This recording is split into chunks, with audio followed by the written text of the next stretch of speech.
হ্যাঁ, কি করছিস?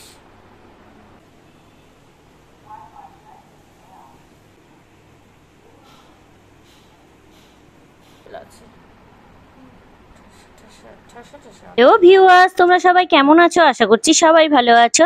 আমরাও ভালো আছি। তাই আবারও একটা নতুন ব্লগে তোমাদের অনেক ওয়েলকাম। চলো, যেদিন এই ব্লগটা শ্যুট করছিলাম সেদিন বারটা হলো সোমবার। আর আজকে দেখো সকাল থেকে ঝলমলে একটু রৌদ্র উঠে গেছে।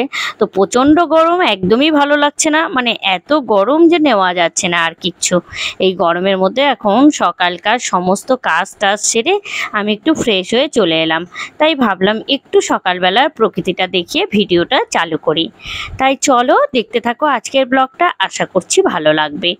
আর আজকে সারাদিনের ব্লগ দেখো, অনেক কিছু আছে সারাদিনের ব্লগে। আর এখন কিন্তু আমার ঘরদোর সমস্ত কিছু পরিষ্কার হয়ে গেছে। চলো এখন কি করছি সেটাই দেখো, তোমাদের সাথে একটু শেয়ার করি, ঠিক আছে?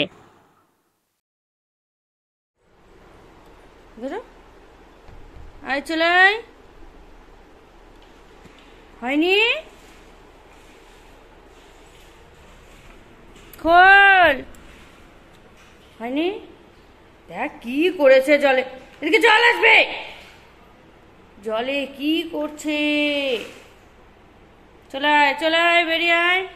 মুখ ধুয়েছিস? দেখ, এদিকে শুধু জল আসুক, তারপর দেখ। মুখ ধুয়েছিস?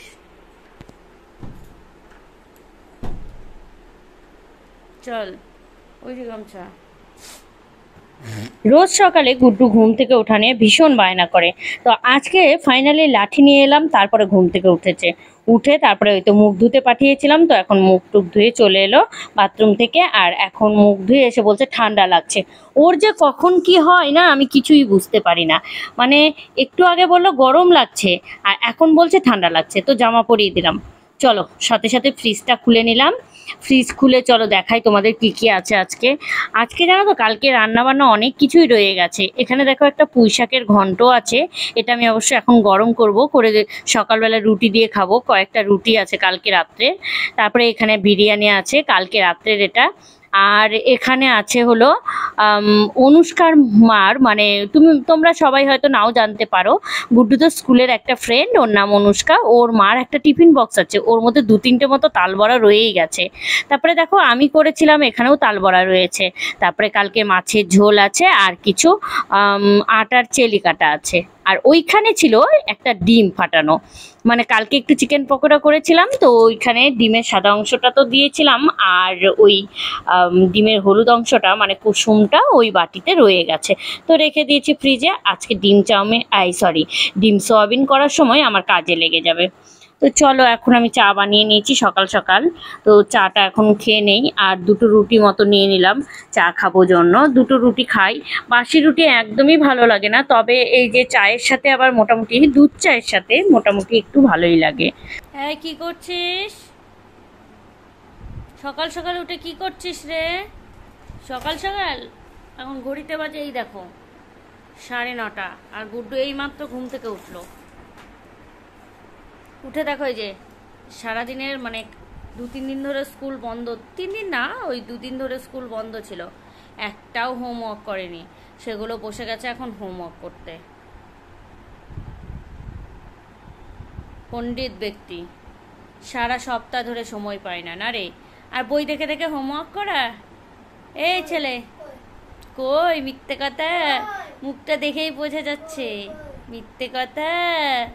বই দেখে দেখে হোমওয়ার্ক করা, দাঁড়া দাঁড়া দাঁড়া। ওটা আবার মুখের কি সিঁড়ি? হ্যাঁ, মুখের কি সিঁড়ি ওটা? মুখ ব্যাকা করে কথা বলছিস কেন? এ রাম, কি বাজে লাগছে। মুখ ব্যথা করে কথা বলছে দেখো। কি খাবি সকালবেলা? হ্যাঁ, জোরে বল, শুনতে পাচ্ছি না। বিরিয়ানি খাবি সকালবেলা? ভাত খেয়ে চল, ভাত রান্না করে দেই। আমার খাটনির কথা তোকে চিন্তা করতে হবে না। বাপরে, আমার খাটনির কথা চিন্তা করছে। চলো, এখন বাজে 9:30, আর আমি ওদিকে যাব একটু পরে। ওই যে কালকে সবজি গরম করতে, আর বিরিয়ানি গুড্ডুর জন্য তো ওই যে বিরিয়ানি রাখা আছে, তো সেইটা গরম করতে যাব। আর তোমাদের সাথে একটু ভাবলাম যে গল্প করি, তাই এলাম। জানো তো কালকে রাত্রি প্রায় 1:45-র দিকে ঘুমিয়েছি। খাওয়া দাওয়াই তো হয়েছে ওই 12টার পর। আর খাওয়া দাওয়া হওয়ার পর তারপরে বসে গেছিলাম একটু ফোন দেখতে। ফোন দেখতে বলতে কি, এই ফোন থেকে মানে ফোন নেব আমি, তার জন্য ফোন দেখতে বসেছিলাম। আমার ফোনটা একটু নানান রকম সমস্যা দেখা দিচ্ছে, তো ভাবছি যে একেবারে ডেথ হয়ে যাওয়ার আগেই একটা ফোন কিনতে হবে, না হলে ডেথ হয়ে গেলে তখন মুশকিল হয়ে যায়।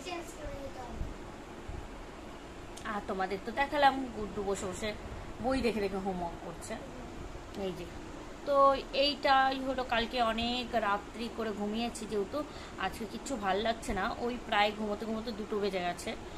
2টোর সময় ঘুমিয়ে প্রায় 6:30টার মধ্যে আবার 7টার মধ্যে আবার উঠে গেছি, তাহলে কতটা চাপের বিষয় বলো।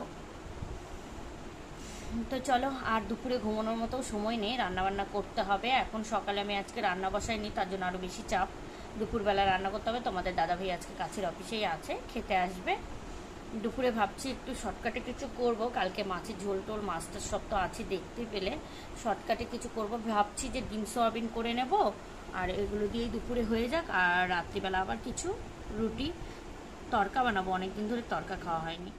এখন ওই তো আমি বিরিয়ানিটা গরম করব, আর এখন বাজে 10:45। তো বিরিয়ানি গরম করে গুড্ডুকে দেব, কতটা কি খেতে পারে দেখিও, তারপরে না খেতে পারলে কিছুটা আমি খেয়ে নেব। আর এদিকে চায়ের এই যে বাসনগুলোও পড়ে আছে, এগুলো সব এখন মেজে ঘষে পরিষ্কার করতে হবে। দুধ জাল দিয়ে রেখেছি, আর ওর সাথে ওই যে বললাম না ঘন্টটাও গরম করে নেব। আমি হয়তো একটা রুটি কিংবা 2টো রুটি দিয়ে খেয়ে নেব। সকালে আজকে এই আমাদের ব্রেকফাস্ট। আর গুড্ডুকে এই যে খাইয়ে দাইয়ে আমি এখন পাঠিয়ে দেব স্কুলে।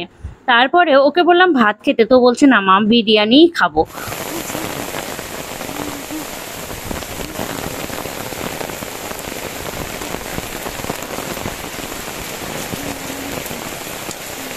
কি ঝমঝমিয়ে বৃষ্টি পড়ছে জানো তো, দারুণ লাগছে বৃষ্টিটাতে ভিজতে।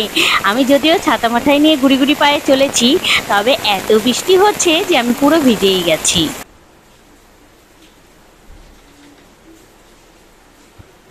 গুড্ডুকে স্কুলে দিয়ে বাড়ি আসছিলাম, আসার পথে ঝমঝমিয়ে বৃষ্টি এলো, আর বৃষ্টিতে ভিজে ভিজেই আমি চলে এসেছি। যদিও আমার মাথায় ছাতা ছিল, তোমরা তো দেখতেই পেলে, তবে এসে দেখছি জামা কাপড় সব ভিজে গেছে। আর কিছু 2-1টার মতো জামা কাপড় আমি বাইরে নেড়ে দিয়ে গেছিলাম, তো ওগুলো কি আর বাদ থাকে? ঝমাঝম বৃষ্টি হলে তো ওগুলোও ভিজে যাবে। তো ওগুলো সব আবার এই তো জল টল ঝেড়ে দিয়ে তারপরে আবার ওই যে ওখানে দিলাম নেড়ে। আর দেখো আমি এখন পুরো ভিজে গেছে, আমাকে চেঞ্জ করতে হবে তাড়াতাড়ি করে। আর মাথাটা যদিও কম ভিজেছে, মানে মাথায় তো ছাতা ছিল, কিন্তু এই যে ব্যাগ ট্যাগ ভিজেছে নাকি এটাই দেখছি আমি। হ্যাঁ, তো গামছা দিয়ে আগে দাঁড়াও হালকা করে মুছে নেই জলগুলো। দারুণ লাগলো জানো তো, সকাল থেকে এত গরম এত গরম, মানে বলার কথা না। তবে এখন ফাইনালি একটু বৃষ্টি হওয়ার পর স্বস্তির নিঃশ্বাস ছাড়া যাচ্ছে। তো চলো আমি ড্রেসটা চেঞ্জ করে চলে এলাম। এবারে জামা কাপড়গুলো যেগুলো সব ভিজে গেছে ওগুলো নিয়ে গিয়ে বাথরুমে রেখে আসি। ওগুলো এখন আর পরিষ্কার করব না, একেবারে স্নানের সময় সব পরিষ্কার করে নেব। তো এখন মোটামুটি আর যা যা কাজ আছে, রান্না তো একটুও হয়নি, বললাম না আজকে সকালে রান্না করিনি। তো চলো এবার রান্নাটা করে নেই একটুখানি, তার আগে 5 মিনিট আমি রেস্ট নিয়ে নেবো, কারণ ভালো লাগছে না জানো তো, বৃষ্টিতে ভিজে এলাম, আর তার মধ্যে আজকে এত গরম ছিল, আর এখন বৃষ্টিটা যেহেতু হচ্ছে তাই খুব আরাম মনে হচ্ছে এখন।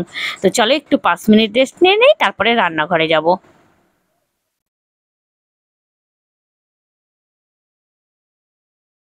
রেস্ট নেওয়ার আগে মনে পড়লো, প্রায় 3-4 দিন পর এই যে হোমিওপ্যাথি ওষুধগুলো আনা আছে, এগুলো যেন তো খাওয়ার সময়ই পাই না, আর সময় পেলেও মনে থাকে না। তোমাদের দাদাভাই যদি দেখে না আমাকে ভীষণ বকা দেবে। তো যাই হোক, চলো একটু হোমিওপ্যাথি ওষুধগুলো খেয়ে নিলাম। দানা ওষুধ যদিও খেতে সময় লাগে না। চলো এবারে লাইট ফ্যান একটু বন্ধ করে দিই, ফ্যানটা না লাইটগুলো ঘরের বন্ধ করে দিই, অন্ধকার করে দিয়ে একটু 5 মিনিট শুয়ে পড়ি। টাটা।